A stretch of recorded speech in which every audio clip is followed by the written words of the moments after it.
I count every day. 8th grade, I made a dumb move. Some dude tried to hate and I gave him the 1-2. Analyze stuff I said and now it's me, a little crib in a pup called this. So for now I'm about to kick it, for now I'm about to chill. I've been weaning off the pills, now I'm weaning off the liquor.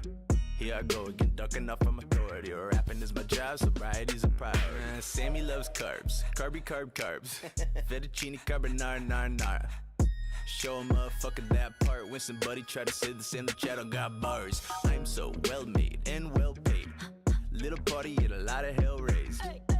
Self-made since 12th grade and I never had to move to LA. Shut up. Is it loud enough? Don't wanna fall. Can't do it on my own. Is it loud enough? Don't wanna fall. I count every day. Is it performative? Of course it is. I'm over you, I'm over that, I'm over this. Got a warrant, haven't been to Florida since. So now I get my oranges and poured it in. For the win. The sort of shit that caught me at the border with. In every crevice and crack and orifice. I sorta didn't, then again I sorta did. I don't know. Maybe this is where the plot thickens. Rock bottom is when you decide to stop digging. I can hear the timer on the clock ticking. When I'm gone, the baby play this song for them. Wake me when October ends. Take me way back home again. Say hello and hey, we'll maybe still be sober then. Is it loud enough? Don't wanna fall. Can't do it on my own. Is it loud enough? Don't wanna fall. I count every day. If you wanna bounce to it, you better bounce to it. Turn it up and let the 808 pound to it. Get loud, show 'em how you get down to it. And say set, and what Emmy let you out to me. Bounce to it, you better bounce to it. Turn it up and let the 808 pound to it. Get loud, show 'em how you get down to it. And say set, and what Emmy let you out to me.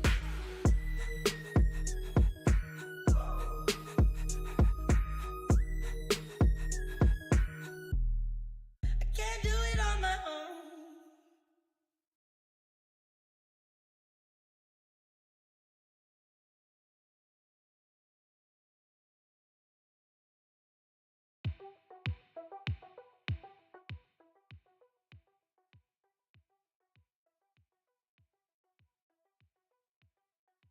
Good morning. What's going on? I woke up like 2 hours ago. But we're here. As always. If this and that. Simple as that. Howdy doody. I got the light of God on me. It's way brighter than I need it to be, but what does it look like? Okay, this is my color calibration monitor. Okay, it's not too bright. I was worried that I might get on here and be glowing. What's going on, guys? Let me pop out the chat. I don't know, not too many people are going to be up right now, and that's fine. Crypto Daniel, what's going on, man? Good early morning or late night if you're on the West Coast or somewhere else. Johnny, me and Johnny were talking. Johnny's my, like, seeing eye dog. He tells me when to stream. He goes, Kite, you should stream right now. I go, Johnny, you're right. You're so right, Johnny. And then I go stream. Michael, thank you for correcting me. Even though I think it still could work, but I don't know what correct grammar would be on that. Simran, what's going on?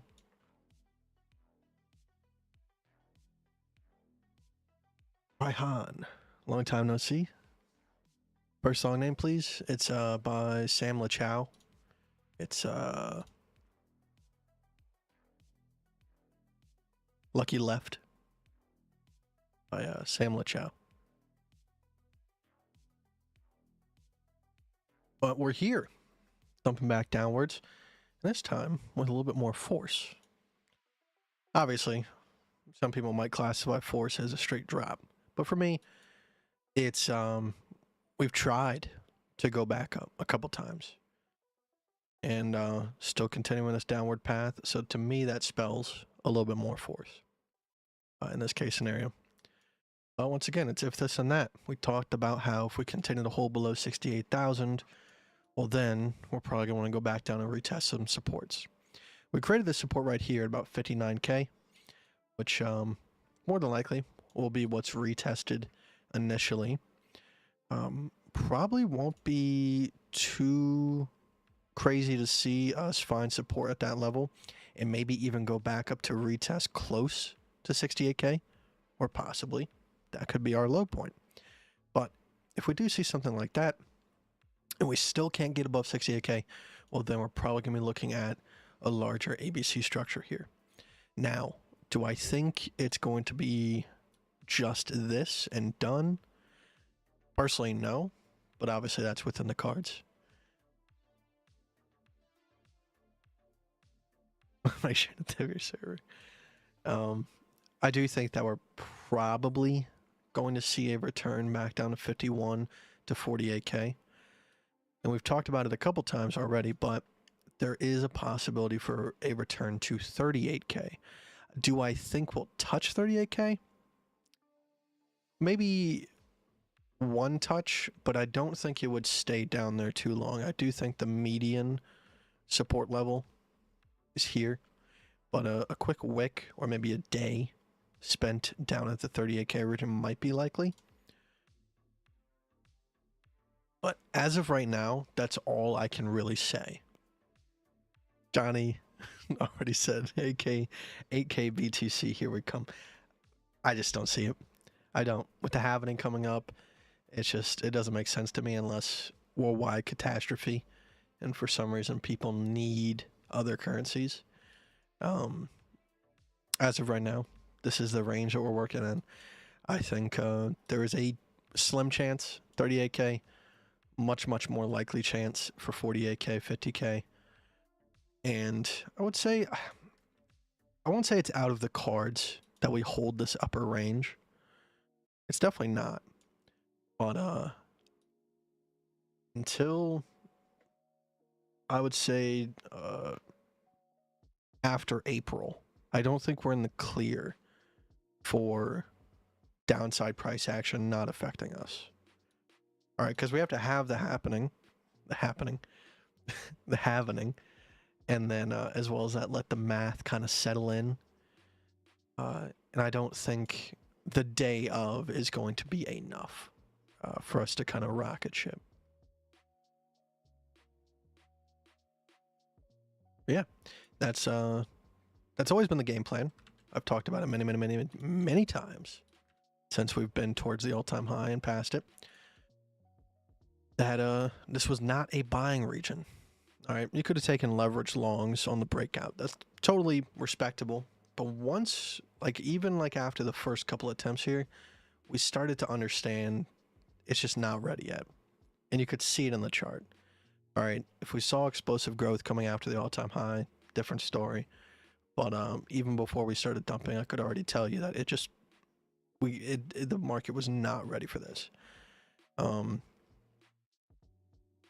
But at this point, I'm sitting on the sidelines, sitting in some cells, and KDA as well. KDA put in a ABC top here, and coinciding with a larger ABC all in all. So we had the minor time frame saying, hey, there's going to be a pullback, and then we had the larger time frame saying, hey, there's going to be a pullback. Now, my hope was that we would be stuck around the $1.40 region, and we still kind of are. But all intents and purposes, at this point in time, with the way things are looking on BTC, I don't think it's too hard to see KDA possibly coming back down and retesting the dollar region. I'm definitely going to be picking up more there. That's a heavy support region. If we do break a dollar, it's much tougher to say. We'll talk about it when we get there, but for right now, it's looking like 63 cents to 55 cents would be the next layer of support, and then obviously the low. But I think $1 is respectable. I do think it'll be stuck in that range alongside BTC possibly retesting 50K. And then from there, we should be in the halvening. the math starts to set in. We're setting in that low.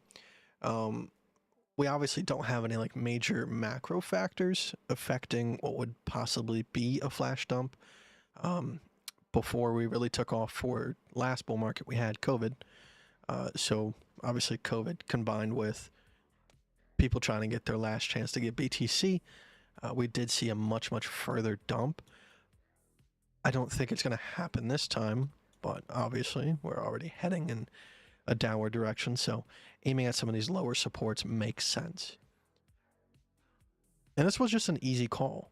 It was a little bit rough up here because I did sell once we got close to 68, and I bought back at like 72, but sold again. So do I lose out on a little bit of profits here and there? Yes, but I'm not trading my entire stack. All right, so I'm selling off, waiting for a pullback back to here, and then waiting for the expansion back to the upside. And if we break this level of support, then I'll look at selling again, buying back at 38K. That's all there is to it. It's very basic support and resistance levels, and combined with a little bit of intuitive knowledge on how the halvening works, I don't think this was outlandish. I think anybody that was saying that like it has to break the all-time high was a little bit more hopium. But it's just realism. Now, like I said, I mean, there is a chance we find support at 59K, because that is a definite local low within the trend, and we could definitely see a retest to the upside. Will it have enough strength to break the upside? Like I said, I don't think quite yet, but on the double touch to the downside, I think by that time, it's a little bit more up in the air whether or not we find a momentary bounce back and create that continuation pattern in a new final level of support, or whether we continue to retest this, create a larger ABC, and then somewhere down here possibly have an ABC to get back into, or for all intents and purposes, just the support level itself.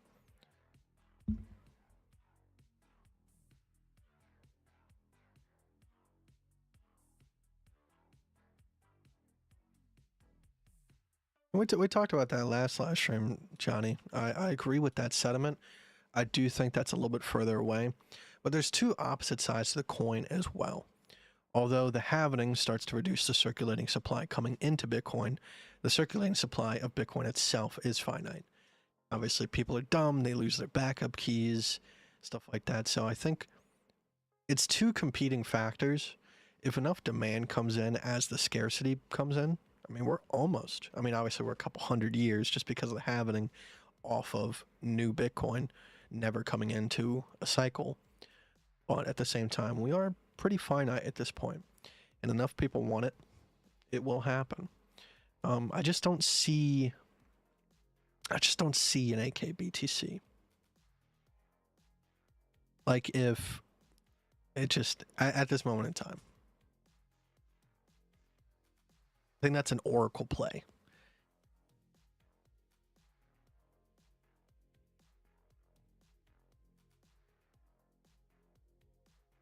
Advice on clearing a funding challenge. You're talking about...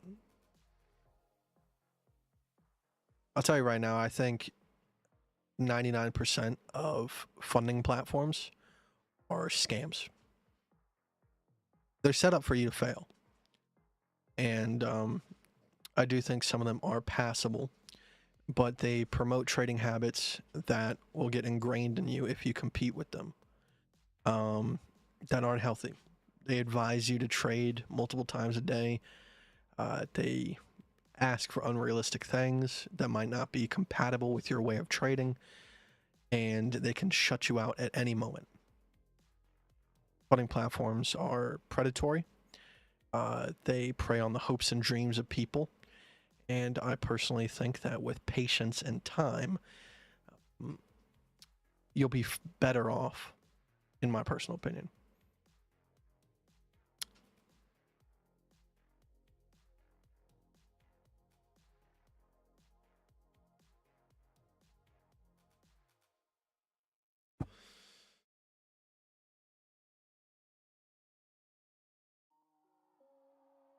Exactly what's going on, man.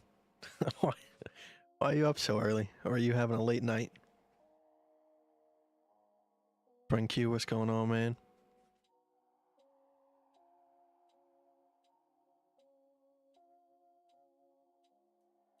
Yeah, very much to it. We got some nice support levels to target. We got a pretty hefty resistance. It's pretty cut and dry, in my opinion.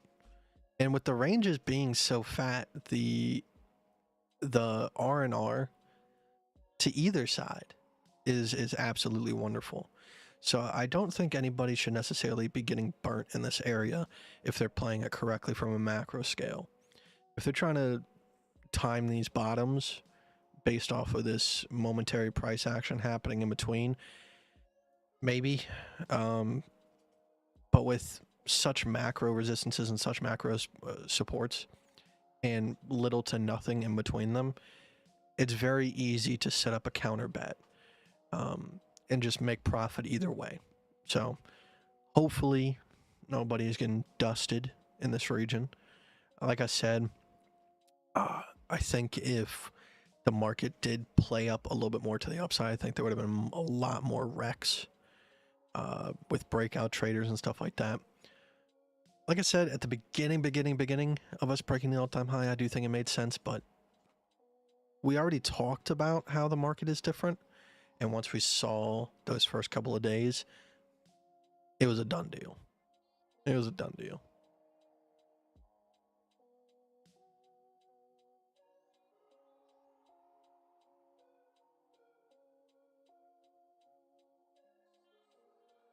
And while the market is doing its thing, I've been watching the CSGO major. Well, CS2 major now. Pretty exciting. I don't know if anybody here plays, but I didn't get a single pick'em for the opening stage. I'm sure I'll get some for the elimination stage. That one's a little bit easier. Those are teams I know. But I was watching the mostly Eternal Fire games.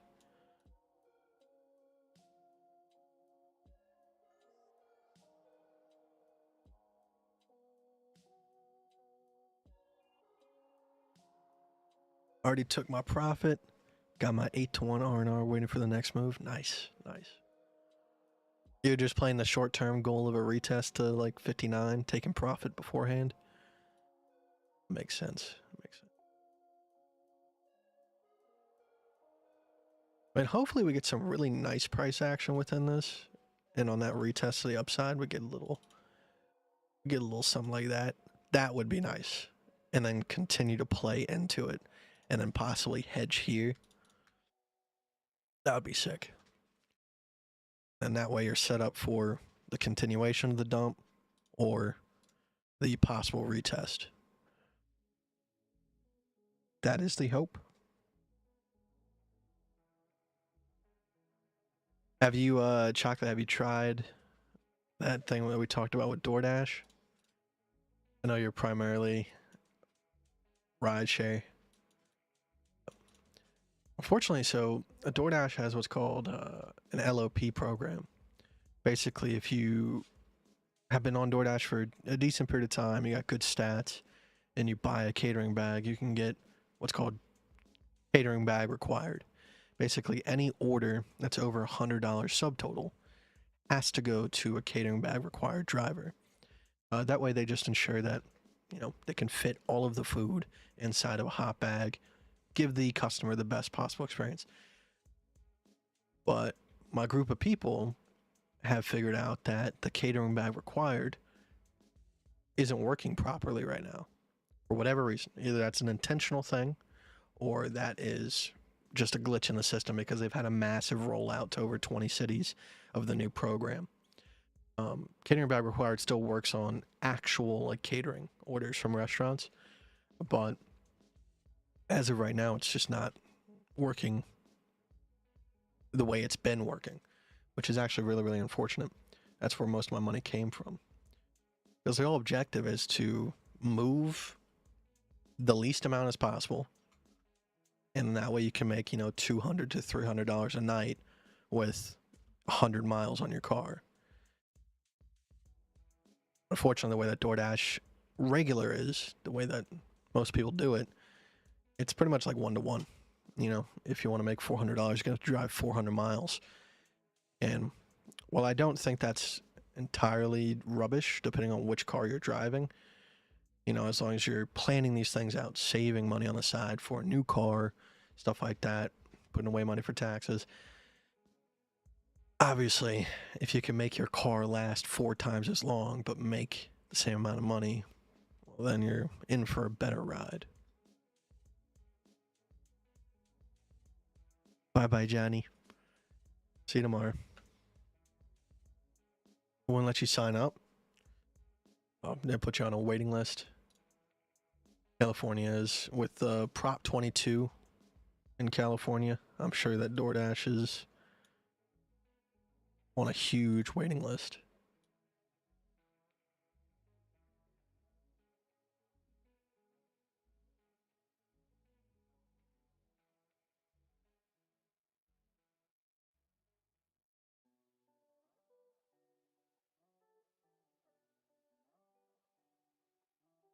So, I mean, we're still in a support range for KDA. Because, I mean, we have this local low here, and we have this local high here. So we're within a range, but I don't necessarily believe it will be the deciding factor. Just have to wait and see here.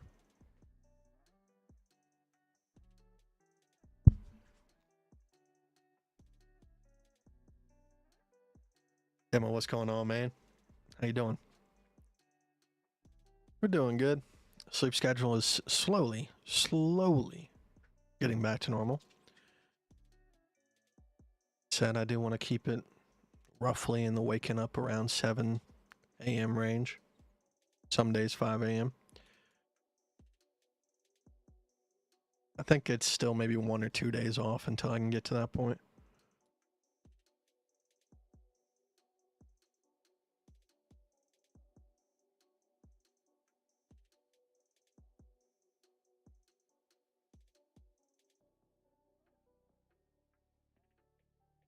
Maybe that wick down on BitMEX, XBT, USDT. Whoa. Now that's gnarly.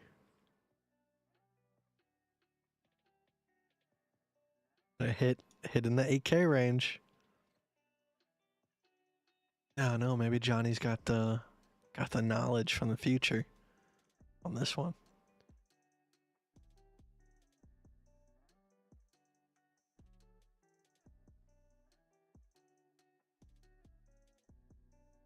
Whoever had limit buys set up at 8K on BitMEX is cooking.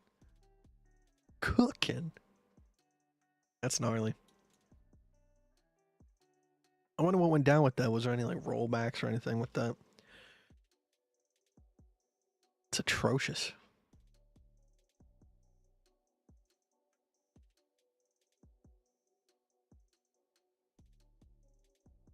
And the candle found support at 48K, which is what we're aiming for. You know, I think the 8K is the outlier here, but I do think that you might be right with that foreshadowing.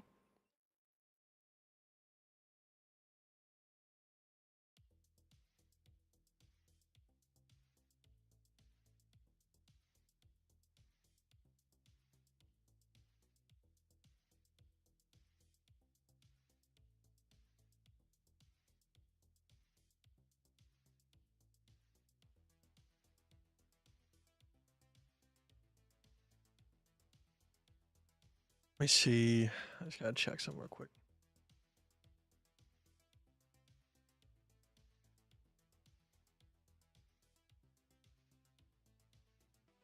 I'm just looking at these major Copenhagen games. Trying to see who's the favorite. That's definitely going to change later today. I don't do any more CSGO betting, but it is...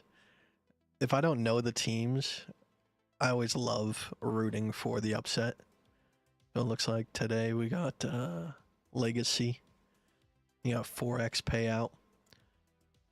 I mean, Brazil at the moment has an 11x payout, but I don't think that's going to hold. About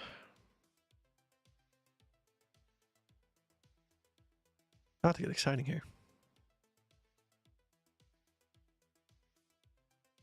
Crash Farmer, what's going up, man? What's going on? You got some crashes to farm today. Potentially a little bit further.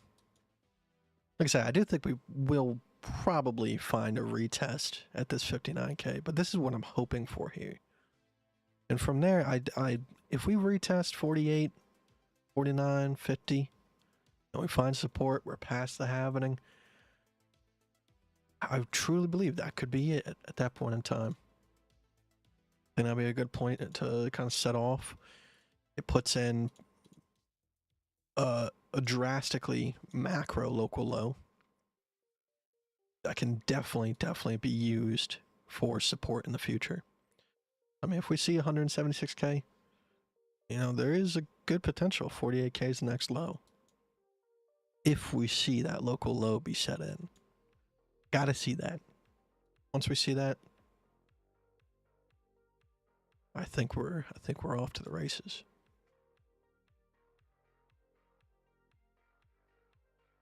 Man, it is so cold.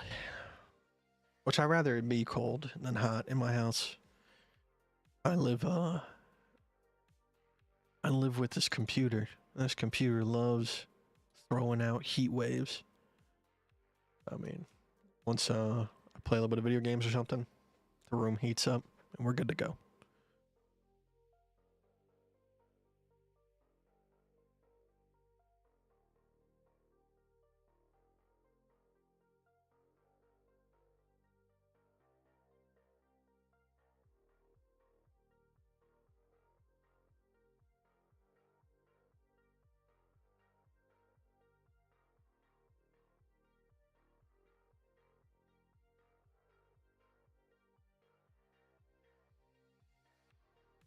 We won't be on for too much longer. Just want to say hi, check in, show you the idea I'm going for here. Like I said, it's not too much cost to me. I'm not a big leverage trader this time around, so I can look at this from a different perspective. And hopefully for anybody that is leverage trading, hopefully that offers some sort of value.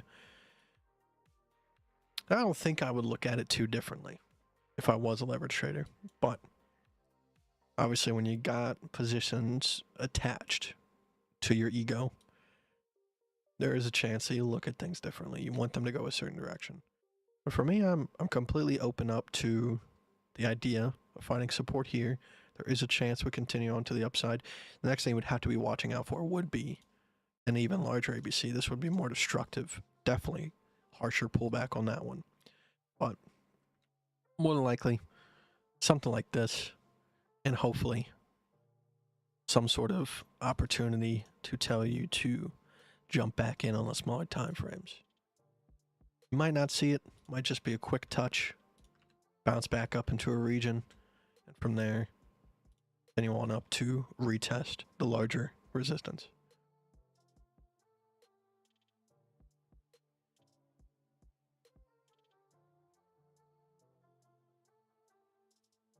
Are you making money on both ends? Not so much nowadays, no.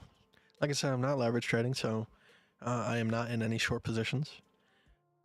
I've sold off some BTC, sold off some KDA, but I do have to wait for it to dump in order for me to go ahead and jump back in. It has crossed my mind to maybe add a little bit of what I've sold back into BTC here, but I think at this point, with just the way the range is, I do want to play it to its full potential either way.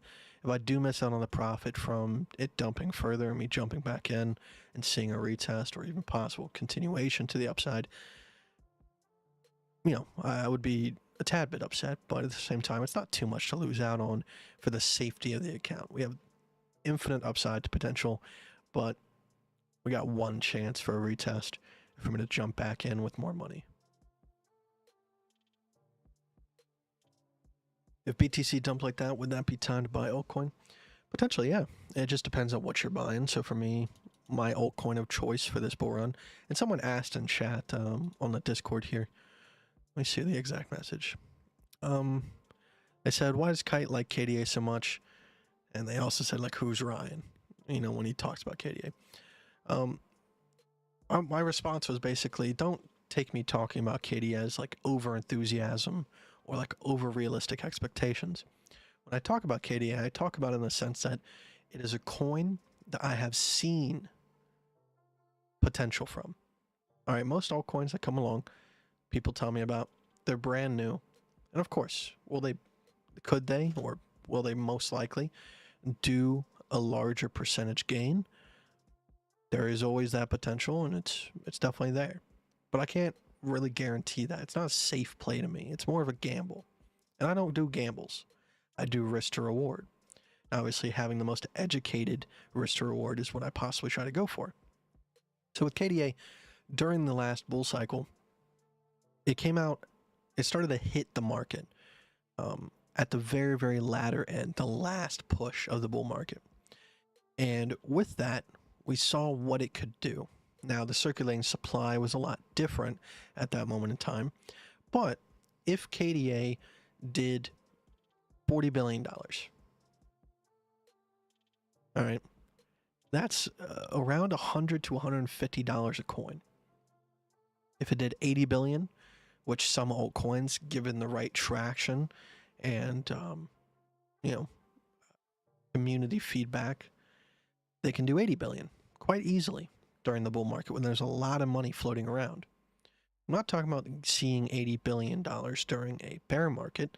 I'm talking about seeing $80 billion possibly in a very enthralling bull market where people are just eager to throw money at things. So I don't think we'll see it for long if we ever do see it. But even if we achieve half of what is entirely realistic, it's simple math. It's not me making up numbers. It is looking at what the circulating supply is, which is around 257 million. Taking the circulating supply, and then we're dividing what could be the possible market cap in a full raged bull market. Well, 40 billion divided by circulating supply, $150 a coin. So that's why I'm looking at KDA. It's not like I'm a KDA maxi. I do think it's pretty awesome just using the coin myself, looking at the transfer speeds and just the overall essence of what it is, just doing a little bit of research on it. But it's not like I'm a fanboy of it. I'm not going to choose this over Bitcoin. Obviously, if things go a certain way and people really start adopting KDA, I'd be like, well, it's already set up to take over, so let's keep going. But at this moment in time, it's not like I'm saying it's going to go to $1,000. I'm not saying it's going to go to $2,000. I'm not saying KDA is going to be in the top 3. What I'm saying is it's an altcoin that has potential. And if I do want to make a play that's going to make me a large amount of money on spot, I'm going to do it with the best educated guess that I have. Right now, that is KDA. That's why I talk about it. It's not from a point of just blind enthusiasm. But yeah, so with KDA, like right now, it's very easy to chart out. We're in an ABC structure. We do have local low, local high support in this region, so this could be a potential buy point.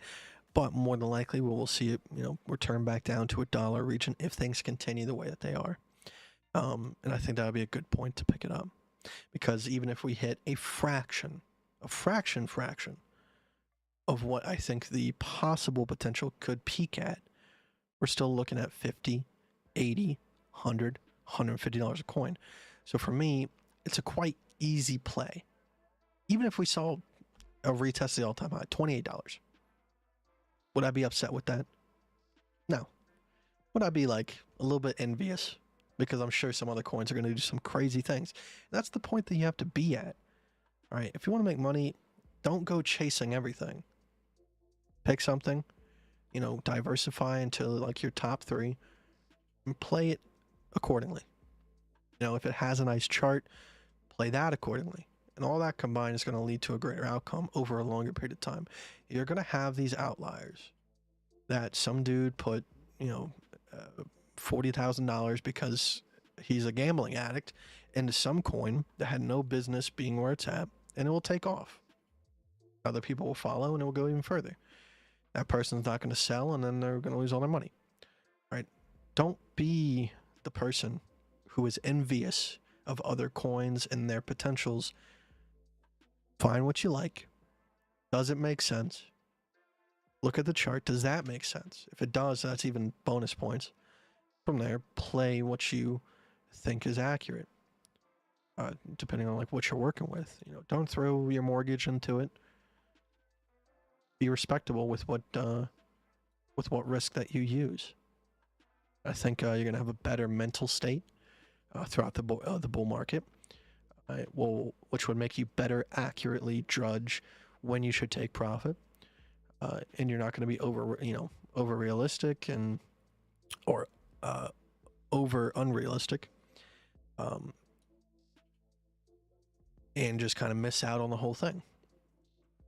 The people that are going for these gambling plays, there's going to be a switch that flips where they're going to go like, this is insane. This is never going to stop. I'm going to be, and they're going to keep dumping money into it. Sometimes the market turns people into drones.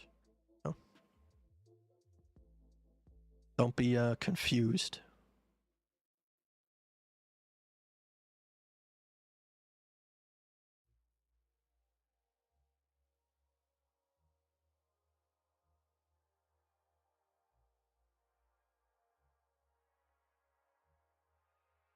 I got 2K to invest in alts for long term.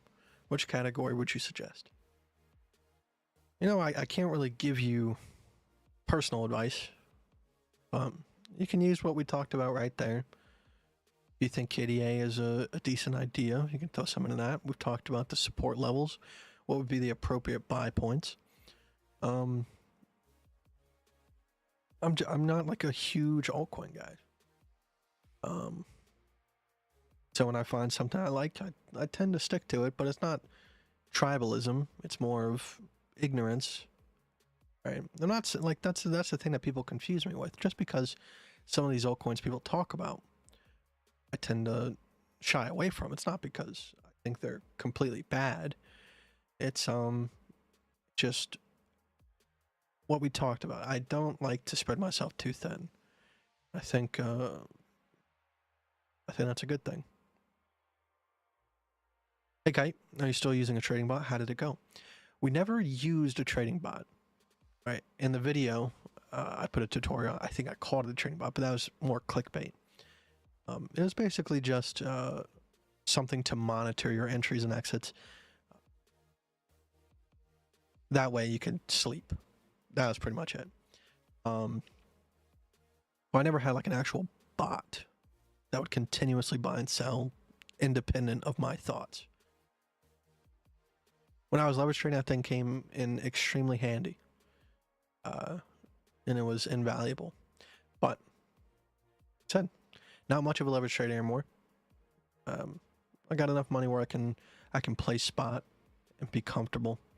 And I truly think, like, as time has gone on, the damage you can do to your body and your mind with leverage trading is quite harsh. So, like I said, I do think that the larger ABC structures, the way that we were playing it at the very latter end before I took my hiatus, I think is the closest that you can get to a happy mind, body, and soul and trading. The deeper you get into it, more hair you'll lose, less sleep you'll get. There's a lot of things that people just don't think about. They think about the money. Don't think about the time, what that's costing. So, spot trading allows me to still look at the market from the same perspective. The things I've learned through leverage trading are invaluable. But when I really just take away all that and I'm left with the bare basics, it's just such a breeze. It's so easy. That's the thing. Doesn't mean that it's more profitable. but it means I'm making less mistakes. And although I'm making less when price goes down, because I'm making nothing when price goes down. When price goes up, I'm not making as much because I'm not longing 50x and doing 100k challenges. I think my health is better for it, so therefore I'll probably live longer. So I'll get to enjoy the gains that I've gotten for much longer than someone who is sleeping 4 hours a night, high on Adderall, and on the 2-minute time frame, looking for the next trade. Thinking long term here.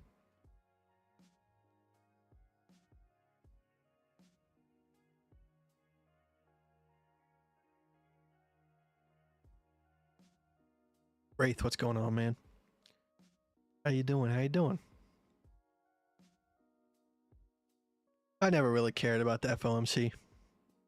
Never watched them, never cared. Most of the time, whatever happens was already in the chart. Like right now, if we dump more tomorrow, people are going to blame it on that again. But it's already in the chart. We already have the largest ABC structure there is, combined with the smallest, combined with the medium. We have support levels to target. We have no support underneath us until 48,000. Well, we do have 58K, 59K. That's brand new, so let's see how important that's going to hold. But I think people look for things to blame, but I think it's already charted.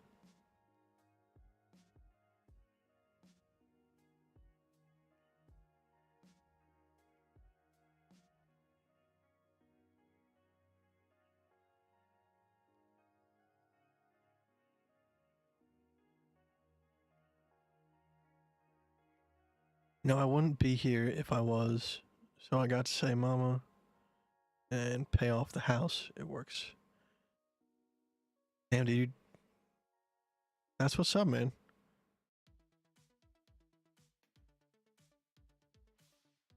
I'm happy you did it, man.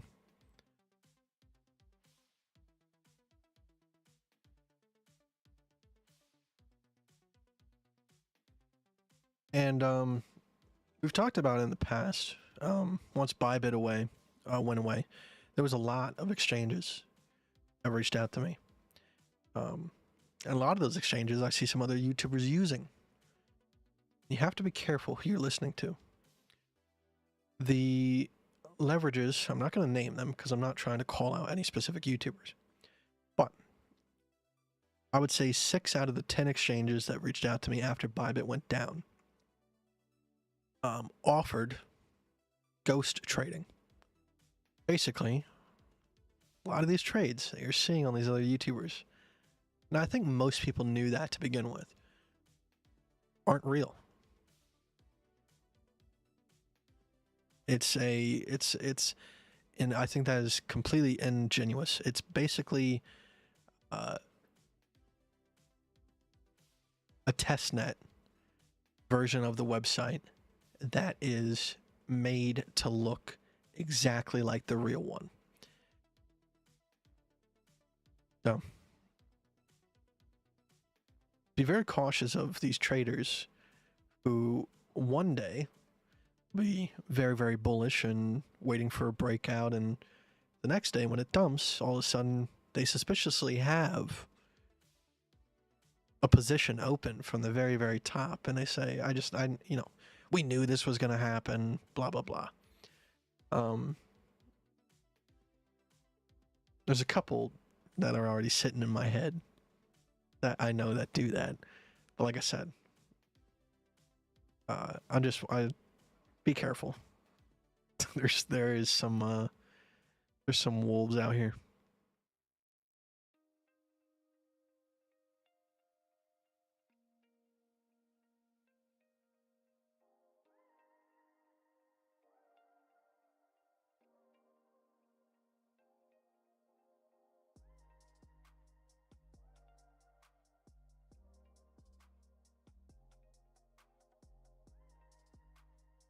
I completely quit smoking 2 months now. Not even using vapor gum. No nicotine at all. I envy you. I definitely do. It's hard, man. It's hard. Like even the 3 or 4 months that I quit completely, like It's just that it's not even the addiction, because you're technically out of that. It's the old like psychological feeling you got. It really is. And 100%, like just being through it, I would say vapes are much more dangerously addictive than the nicotine pouches. Nicotine pouches, although aren't easy to quit, if I'm left with the option between the two, I typically go to the vape. There's something about the breath, the inhale. That's the addictive part.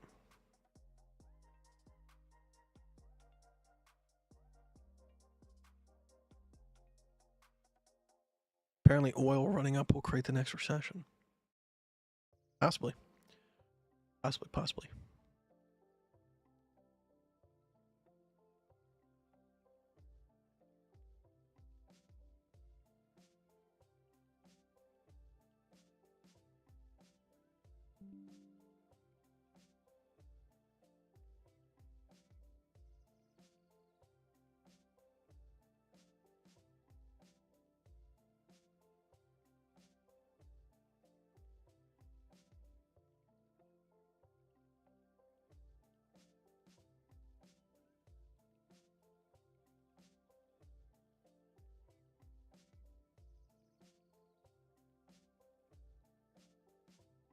It's linked to an existential reflection. You are every breath, otherwise you die.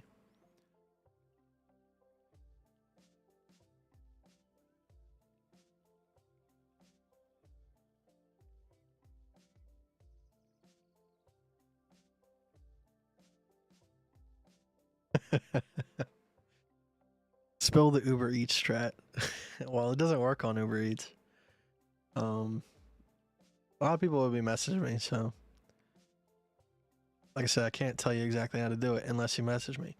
But essentially, and a lot of people keep messaging me that are not currently signed up for DoorDash, not an active Dasher, and you know, at this moment in time, like it just doesn't, with the amount of people messaging me, it doesn't make sense for me to spend the time typing out everything unless you're already doing it. There's people that reach out to me thinking that it's just free money, like that you don't have to do anything at all. That's not it. That's complete fraud if you do that. Like you have to physically get in your car, go pick up food, drive it to someone's house. That's still a real thing. Still completing my job. But essentially, there's a combination of factors. First, you have to be a DoorDasher. Second, all right, this works best if you have a catering bag. On DoorDash's website, if you sign in through your Dasher account and you buy a catering bag, if your stats currently match the required LOP program requirements, you'll get into the catering program, which allows you to get the higher end orders, the orders that will pay you $20 to $80 for a single drop off. And that's where the money is. The money is not in running back $5 McDonald's orders over and over and over again all day. It's in picking up Fleming's, Outback, Bonefish, McAllister's Catering, Chipotle Catering, the high-end orders. So you need that, but essentially there is a way, if you have an Android, to trick the system, because DoorDash works on a what's called AR, acceptance rate. Basically, it's the more that you accept, the more likely you are to get the higher paying order over another Dasher. Now, there is like a dark side of this where you are preventing other people from possibly getting those orders. But it's a dog-eat-dog world. And this is not something that's hard to do. And me personally, I don't like to see it as I'm versing the other Dashers. I understand that they have to make money too. They have to eat. But at the end of the day, I'm versing this money-hungry company that is forcing people to do certain things in order to make a living, but not paying them any of the benefits to do so. So my gripe is with DoorDash. Unfortunately, the byproduct is the other Dashers. So through the use of an Android, you can trick the system into never having your AR go down, but you get to see how much an order will pay you and decide whether or not you want to take it. Plain and simple. It's a very simplistic thing, but that will change the course of how much money you make and how much you drive. Because without this, if depending on which area you live in, you're gonna be running your car into the ground. That's the thing. Like, there's a lot of like controversy going on.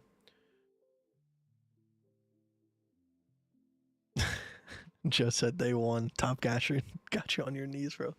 I get Top Dasher for free, and that's the crazy part.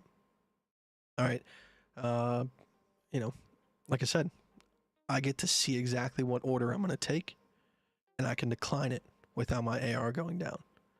My AR right now is at 99%, and I've probably declined over 1,000 orders just this month. So that's the thing. It's like an infinite power glitch. And with that, you know, there's days where I still don't make a whole lot of money, but at least I didn't do it at the expense of ruining my AR. And you know, get to chill in a parking lot, listen to audiobooks, and expand my consciousness.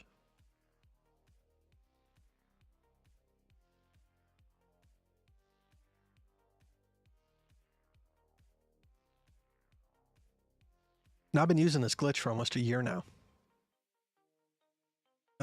There's like a subsect of people that fearmonger. And whenever this glitch, you know, surfaces, because sometimes it does, but then it goes back under the water, you know, there's a whole group of people that their job is to go on to YouTube comments and Facebook groups and tell people that if they use it more than a couple times, they're going to get deactivated. I've been using it for a year. And it used to be more powerful. It used to be that when you declined an order, your AR went up. Now it doesn't do that. Now it's just kind of like a blank in the system. But you can't lose AR, so you can only go up. Except for stacks. Like if you're on an order and an order comes in, you still have to decline that order. But declining 4 or 5 orders, but then having your AR go back up, it's nothing. So, like I said, I'm not going to say it's going to be around forever, but pretty nice way to make money.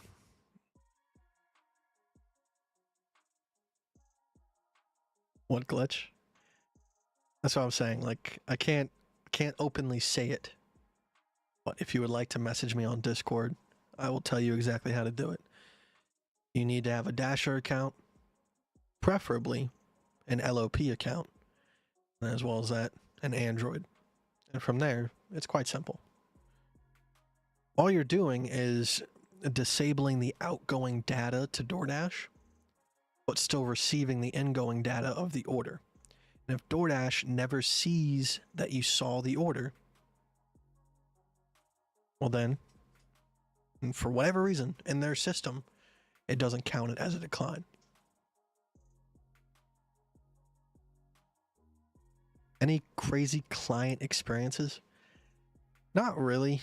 I've never had like, you know, a customer that was completely rude to me. Anything like that. I've never had. Like the closest thing that I've had is like this old lady. Well, middle-aged woman. Shouldn't say old lady. It wasn't like she was handicapped or anything like that. Made me go into her house and place the food on her counter. But like she answered the door and like everything like that. But I had to physically walk into her home and put the food on her kitchen counter. So, she tipped very well, so is what it is. I got out of there pretty quick.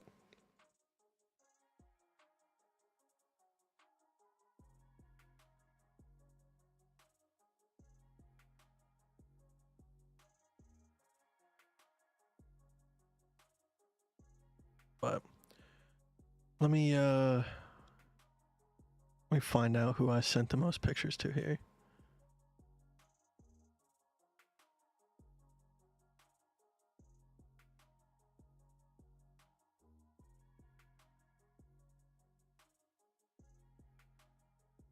So here's some of the this is me and Chocolate's chat. Here's some of the offers that I get. Not on a daily basis, like I said, but try to find another dasher that looks like this. 34.50. So you see this right here, catering bag required. So this comes up as an 8+ because it's a short mileage trip, but like this order right here paid out like $25. Catering bag required. I think that one paid out like, I think 25. This was just a regular plus, but it paid out like 15. This one, I don't think I actually end up taking because it's not a good order. It's a very long mileage order and no plus on it. This one right here, I think paid out 36. I think this was Valentine's Day. Right here, this one paid out, I think 40. Yeah, this one paid out 40. This one was probably 20.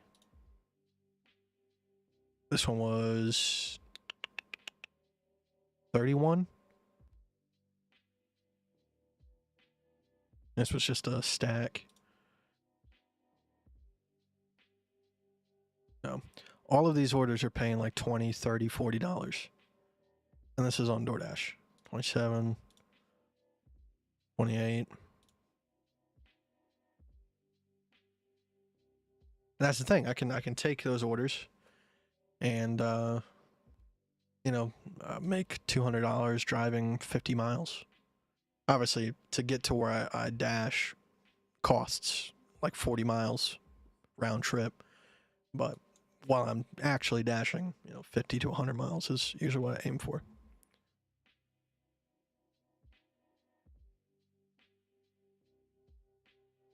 We definitely do have the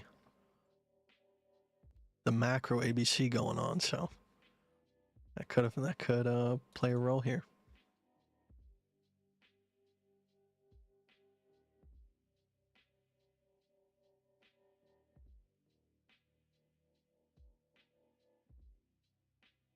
I got muscular dystrophy. I'm forced to ask deliveries to my counter tables. I do.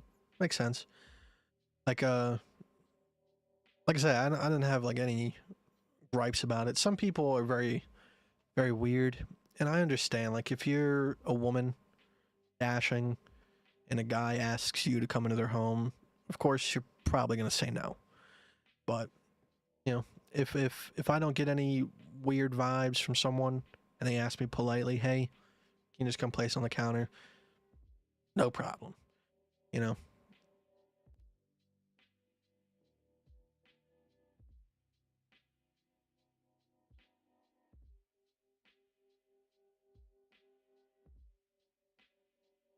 That's wild. I average $32 an hour when I do Instacart. Does this hack me more? I would say it's on par. So I wouldn't say it makes way more than that on active time. So on DoorDash you have dash time, which is how long you've been currently active on or in a dash. But like I said, for me, like I'm not forced to take orders. So I could just go be eating food or something like that, and a good order come across my screen, I'll go take it. I make about $70 in active time. So if I work 70 hours a week and I make $2,000, I'm actually only active on a delivery for like 30 hours of that week. Other half, other 60, 30 hours. Some people look at that as like a waste of time, and to some extent it is, but for me, like, I utilize that time. I listen to audiobooks and just chill out and sit in my car, go sit at a local restaurant, go shopping or something, like just go around town. It gets me out of the house. For me, that's a big deal. So technically I'm working 30 hours a week, making $2,000, but I am out of the house dashing for sometimes 80 hours a week.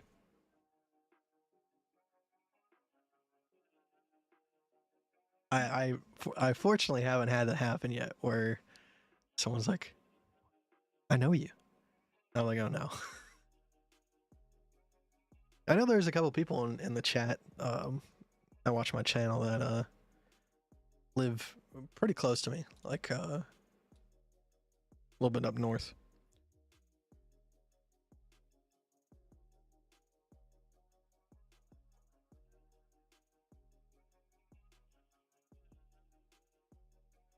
Unfortunately, where I live, I haven't had like that golden goose order yet. I have a couple buddies that are on the same wavelength as me that do this in Washington, D.C. and in Dallas, Texas. And they make a ludicrous amount of money. I'm talking like $4,000 a week. Same deal too. They're only working maybe 30 hours of that week. You know, they might be out there 60 to 80 hours, but for all intents and purposes, they're only physically driving and working 30 hours that week. And then there's a buddy up in DC. He does it on e-bike, and he makes $50 an hour active. I mean, he's pretty much always moving, but that's because he's on an e-bike. It's a lot cheaper, so he just keeps the wheels turning. Like I said, I drive not the most fuel efficient car, 26 miles per gallon, and you know, so I gotta kind of conserve what I'm doing. I feel so bad for the people that don't understand math in consequence. Like, there's people out there that are doing DoorDash using their own vehicles, doing like 50 cent a mile orders all day long. And I applaud the work ethic, but at the same time, you're not making money. You are costing yourself money. And there's all these debates about tipping and all that stuff, and I agree. Like, it's up to the individual, and that's the thing. I'm not mad at anybody that doesn't tip. It's just I won't take the order. Because for me as a person, I'm not incentivized to do so. People that don't understand what DoorDash is are the ones that are typically more upset. DoorDash, from its very inception, was a middleman. It was connecting someone that wants food, that is willing to deliver food, and the tip is not necessarily a tip. It is a bid. How much are you willing to pay someone to go grab your food for you? So it's the terminology that gets people tripped up, because when they think tip, they think restaurant, stuff like that. No, you're paying someone to go wait at a store and drive sometimes 10 miles, and they don't think about how dangerous driving really is, especially in these larger cities. It's not like a scot-free job. It's pretty dangerous, especially when you're tipping someone $1 during a snowstorm to go get McDonald's for you. Like, you're pretty much saying like your life is worth $1. But that's the thing. Like, I think people should have the freedom to tip what they think is fair, and some people just don't think. So therefore, it's never going to be fair. But that's how the system works. So for me as a driver, I'm never going to tell someone they're a piece of shit for not tipping. All right. But at the same time, I will not take the order. Like, it costs me about 30 cents a mile to drive my car, with depreciation and gas and other wear and tear, tires, stuff like that. 30 to 40 cents a mile. So if I get an order for $10, that's going 10 miles. All right, already it's going to cost me roughly $3 to make it to you, and then $3 to get back at the low end. So I'm paying $6 and then pocketing $4 for roughly around 30 minutes of my time. The people that don't do DoorDash and just order don't think about that. I've always thought about that. Before I started doing DoorDash, I was one of their biggest customers. Like I said, I've saved over $5,000 having Dash Pass. That means I probably spent somewhere around $30,000 through DoorDash. And I've never skimped on a tip. For me, like what I'll do is like on DoorDash, I'll find where I want to eat and I'll click on the directions as if I'm gonna go there myself. I'll say, okay, it's 7 miles, so I'll tip $12. Why? Because DoorDash base pay is $2, so they're already gonna get $2, and then my $12 makes it 14. So on their screen it shows it was 14 for 7. And being a DoorDash myself, I know that is, you know, it's obviously we would always love more money for less mileage, but like if it's a regular day, anybody's going to take that. I know that the second it shows up on anybody's screen, they're taking it and they're going to be on their way to me. But if I tip $1 for 10 miles, it's going to show up as a 3 for 10. And that order is going to be sitting there for an hour and a half.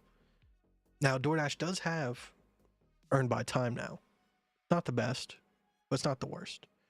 So that does mitigate some of that.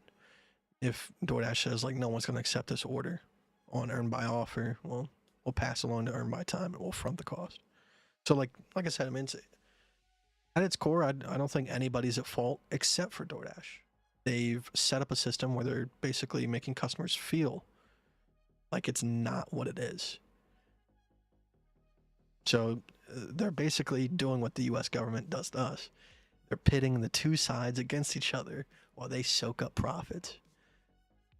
And I think people lose track of that.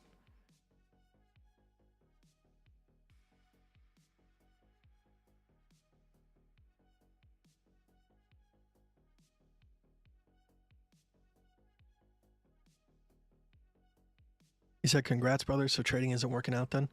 No, it is. But for me, like, because trading is so much more relaxed now, instead of sitting at home in a chair 160 hours a week and wasting away, DoorDash allows me to go make extra money to pay the bills, so that way I don't need to take it out of the trading. That way that can accumulate and expand, and it makes me healthier. And combine that with how I do DoorDash, well, it's not an actual job. I am actually an independent contractor. I actually get to pick which orders I take. Whereas DoorDash right now, you're punished. You don't take every single order that's sent to you. Well, then you start getting the bottom of the barrel orders. Well, then you're not going to take any orders to begin with. So, you ever deliver your own food and get paid? No, you can get deactivated for that. So I've never done it. And you're kind of gambling too, whether or not you get your own order.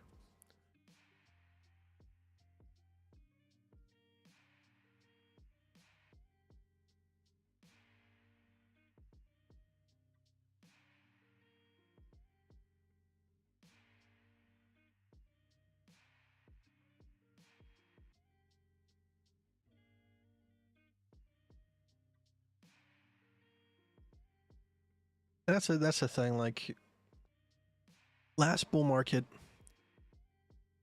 I made an ungodly amount of money. And I spent it on everything and anything. I bought the most expensive food 3 times a day. I bought the nice cars. I bought the nice monitors. I bought the equipment. I bought the camera. I bought new PCs. I bought a 65-inch TV.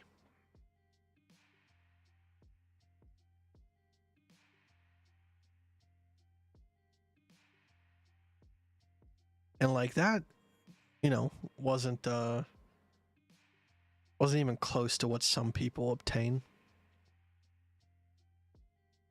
I'm always looking for the trend shift. I could already tell it wasn't the right way to go. So that's why I still do DoorDash. It makes me happy. There's days where it can suck. That's all perspective. It's all perspective. You know, like I said, I mean, it helps me stay more active and make sure I don't have to pull money out of crypto, and gives me time to think alone, meditate, listen to audiobooks. It's invaluable.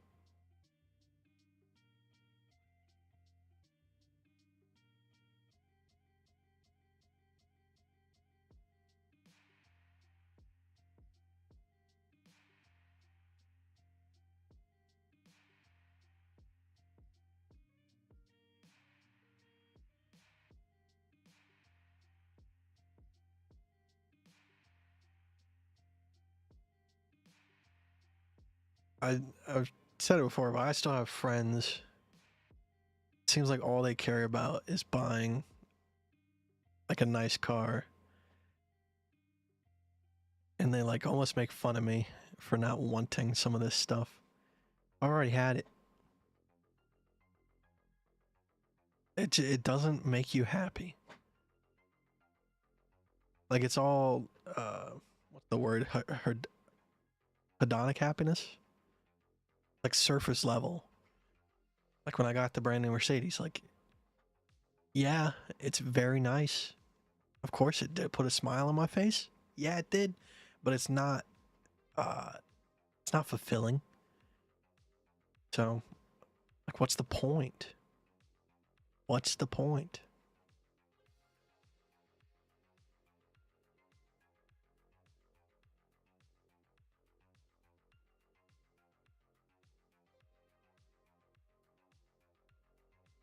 Are we heading for a daily lower high? Possibly. Like I said, I think 50, 59, 60,000 could act as momentary support for a possible retest. But I don't think it's going to break. I think it's going to be a retest. And then we're going to see at least one more test to the downside. And the question is it going to be a short retest, like a short, snub nose ABC like this? Or is it going to be a possible longer one with another ABC here for a possible entry point?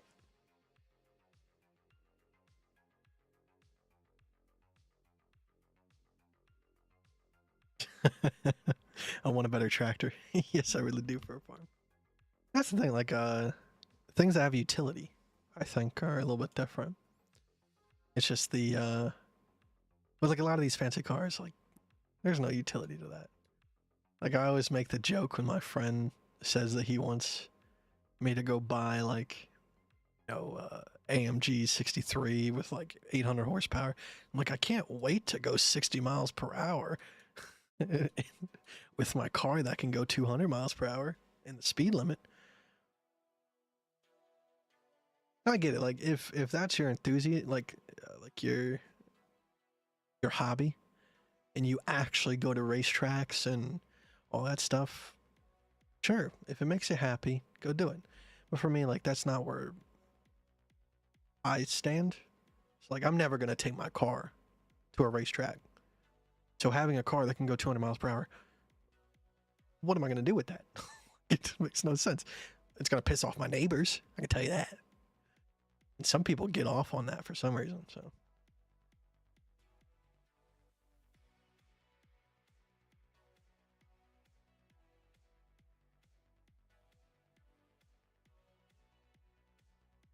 You trade in Solana coins, bro? No, I haven't touched Solana since last bull market.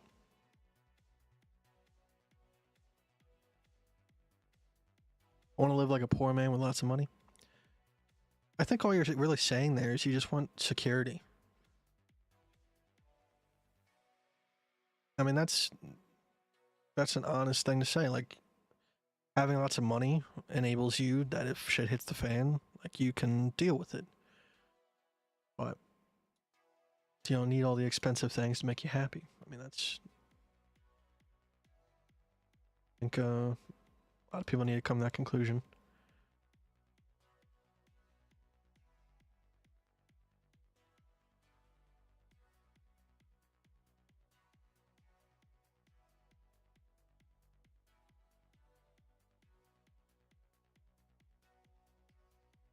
Can you do a quick review on Gari?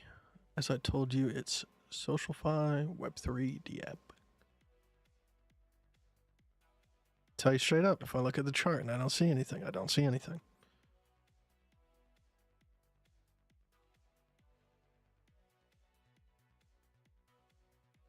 The only thing I can see is local low support at 3 cents. This would be your buy point. If it's below 3 cents, wouldn't hold on to it. Above 3 cents, closer to 3 cents, it's a better buy. I have resistance here. I mean, this is looking like a kind of like a head and shoulders. So, what you're hoping for. Where it's gonna go, I have no clue. Got no clue. But that's all I can see. That's all I can say.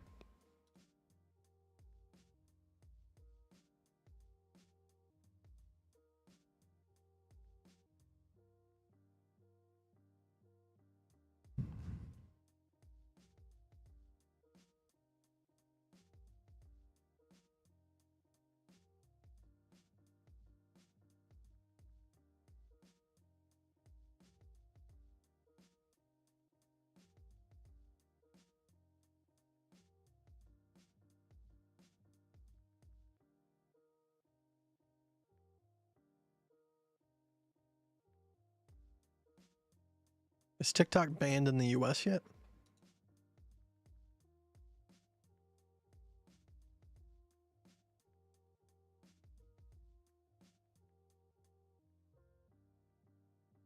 In India?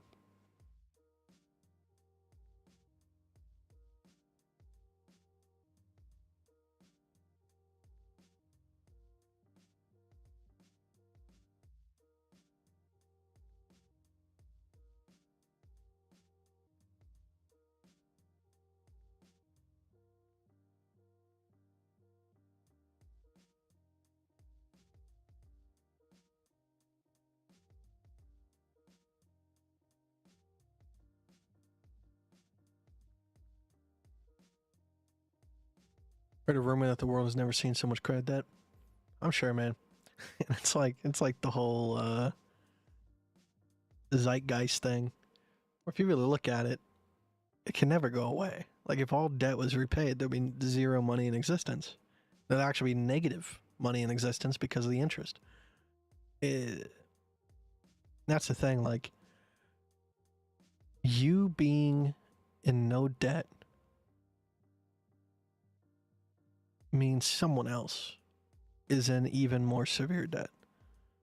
So the betterment of your life is always the worsening of someone else's life. Now, you can never see it through that lens, because is it your fault? No. Did you sign up to be here? No. But the truth of it, that's what it is. And that's very unfortunate.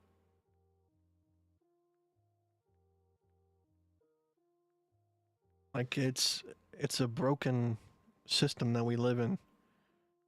It's atrocious. So bad.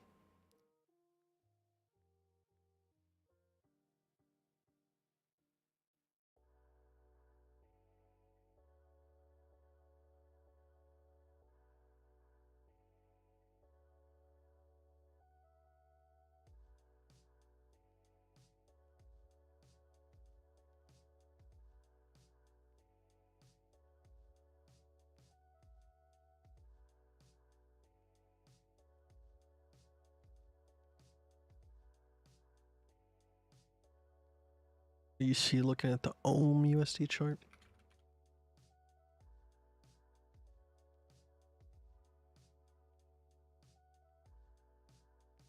No, I mean, nothing much. Gotten past its resistance at this level here. So, I mean, there's no pickup points. There's no nothing. Looks like it's approaching, I would assume its all-time high, but a lot of these coins you can't tell from these release peaks. But, you know, there is some decent points to pick up the coin. This one being one. But I mean, it would have been a rocky ride. You got a local low here that you probably would have bought into, and then you got a local low here. They would have bought it. It's rough. But you had some opportunities to buy into this if this was a coin that you were looking at. Obviously, these three being the major ones.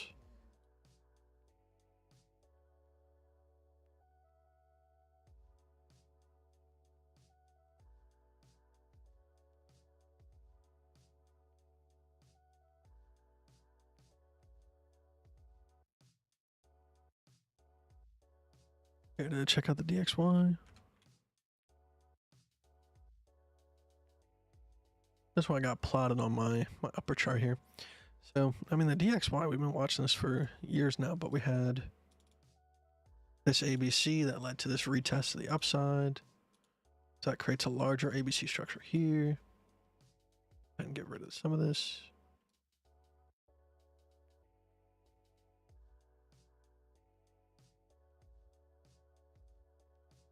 So now we're looking for that leg to the downside here. Looking for this retest. We might not get it. We don't have to necessarily. We could find support here and continue on to the upside. It looks like, while BTC is dumping, it looks like it wants to put in a retest of this high here. That failure point could actually lead to that continuation. So, I mean, you don't have to put in the lower low here. It would be better if we did want to see continuation of the DXY going to the upside, which we technically don't. But we could put in the lower low here, double bottom here, and this would be a completed ABC off of this structure.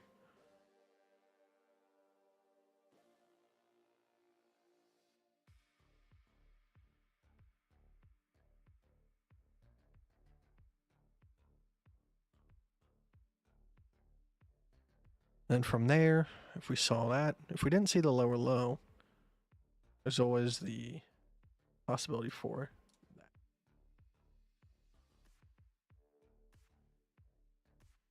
But at the current moment in time, it's definitely looking like retest here, retest this region after that. That would be my guess.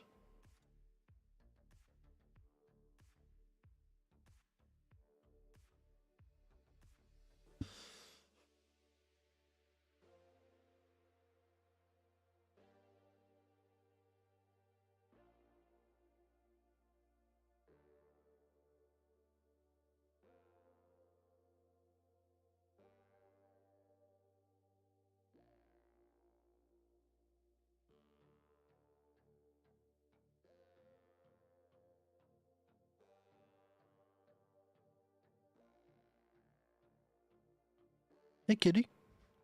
What's up, man? How you doing? All right. Couple more minutes before I forget today. A Wordle.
I mean, we know.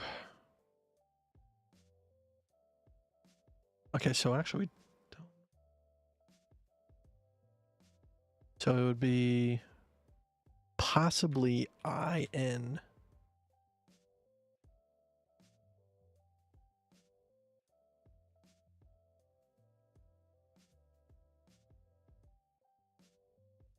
I feel pretty proud on that one. I didn't even know it was going to be lingo.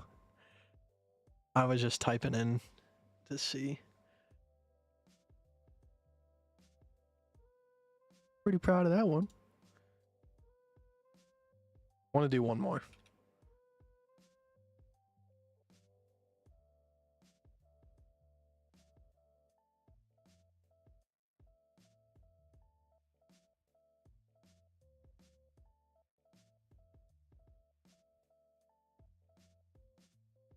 Oh wait, I did too many letters. Oh no.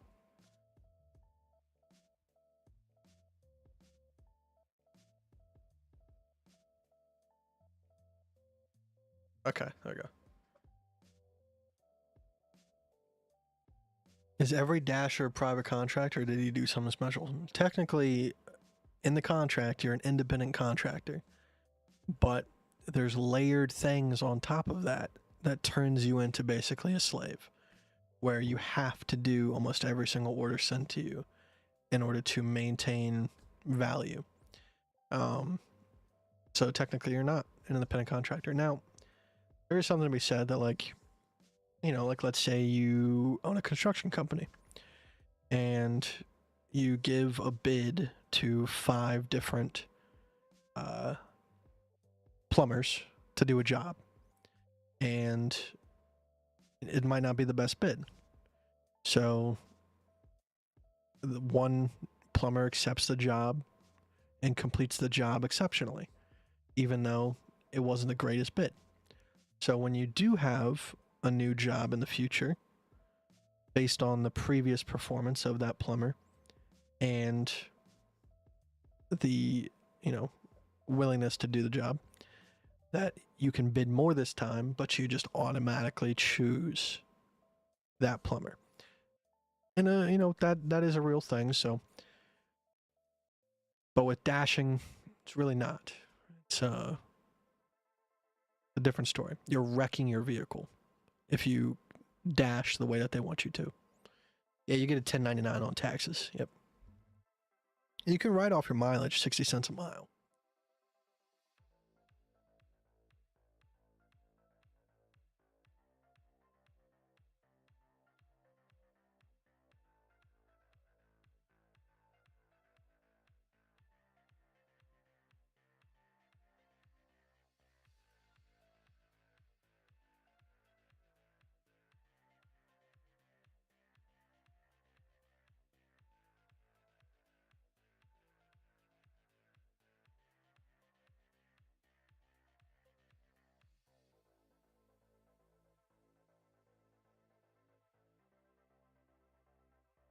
When my brain works, it works.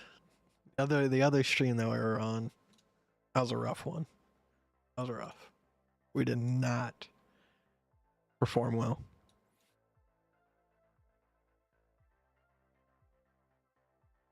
All right, guys, we got the Wordle done. We've been streaming for an hour and a half, and there's not too much to say. We went over what there was to say, and I think it's pretty cut and dry, the market right now, and it shouldn't be too hard to predict. Once again, it's not prediction, it's evaluation of probabilities, but right now, pre-halvening, resistance, retest of support seems most likely. And yeah, that's it. Thanks. How did you work your way out of that position? Using a glitch. Like I said, if you're interested in it, one, please don't message me unless you're an active dasher, right? Because otherwise, what's the point, right? But, or you know, I think dashing is available in the U.S. and Canada and Australia. So if you don't live in a country that accepts door dashing, it's not going to work for you. All right, so, but if you are an active DoorDasher, feel free to message me on Discord. And if you have an Android, I'll tell you how to do the glitch. And I think it can improve what you're doing. All right, guys. I appreciate you very much. And I'll see you when I see you. Can't promise it'll be tomorrow. But for all intents and purposes, I'm back. And I'll be following through during this market and seeing what's happening and chatting with you guys. All right. I might stream on the gaming channel sometime soon. Just streaming like Counter-Strike or something like that. But besides that, I'm just going to be doing my thing. So, all right, guys. Go ahead and say goodbye, and I'll see you next time.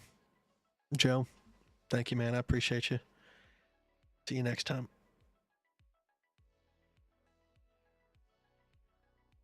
I'll definitely be staying up and watching these games. First game is in 3 hours and 49 minutes.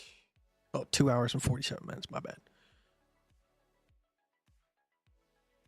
That hasn't changed much.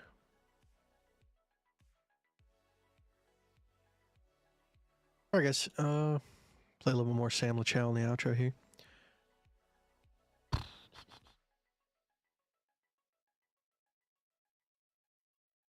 I gotta listen to some of his newer songs. Let's play this song. I haven't heard this one before. Maybe I have. I don't know.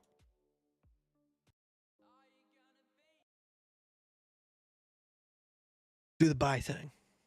I will. Isms. Peace, bro. See you tomorrow. Or maybe the next day. Alright, guys. Let's do the thing. And head on out here.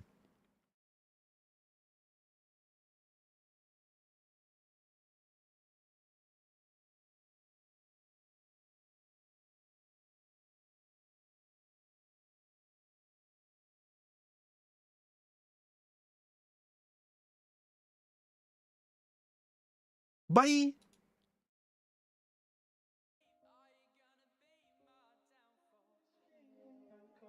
you gonna be my downfall?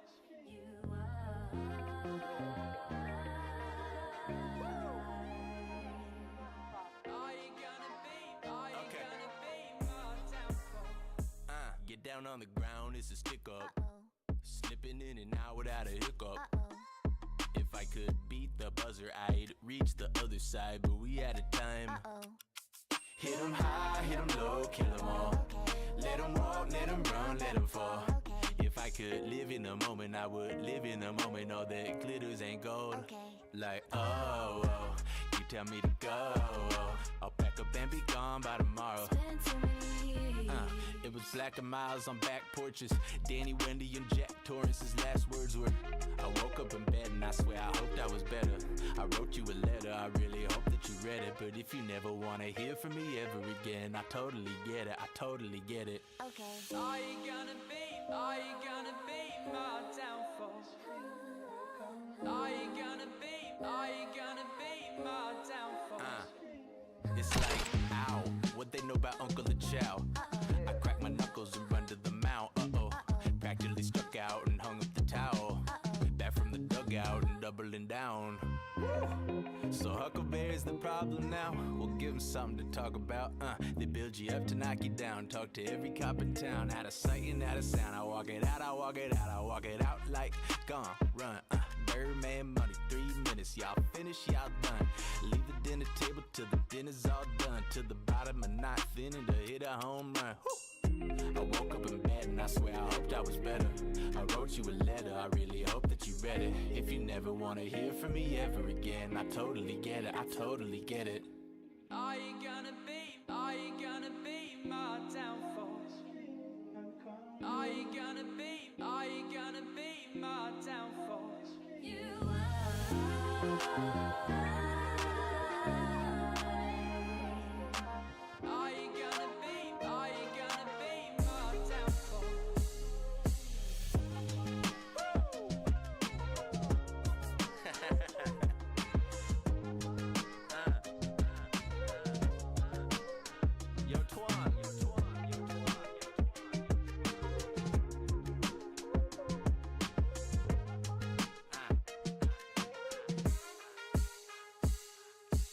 don't know. I love that one.